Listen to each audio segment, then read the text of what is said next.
আজ বানাবো বাঙালিদের খুব প্রিয় একটা রেসিপি, আলুর পরোটা। আলুর পরোটা বানানোর জন্য নিয়ে নেব সিদ্ধ করা আলু, ধনেপাতা কুচি, লঙ্কা কুচি, ভাজা মশলার গুঁড়ো আর লবণ। এবার সব কিছুকে একসাথে ভালোভাবে মেখে নেব। এবার অন্য একটা পাত্রে ময়দা নেব, তাতে নুন আর তেল দিয়ে ভালোভাবে মিশিয়ে নেব। মেশানো হয়ে গেলে আগে থেকে মেখে রাখা আলুটাও এর মধ্যে মিশিয়ে নেব। এবার সামান্য পরিমাণ জল দিয়ে একটা ডো তৈরি করে নেব। ময়দাটা ভালোভাবে মাখা হয়ে গেলে তার থেকে লেচি কেটে নেব। এবার লেচিগুলো হাতের সাহায্যে গোল গোল করে নেব।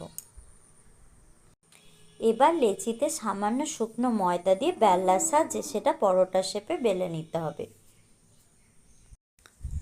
এবার গরম চাটুর ওপর দিয়ে এপিট ওপিট ভালোভাবে সেঁকে নিতে হবে।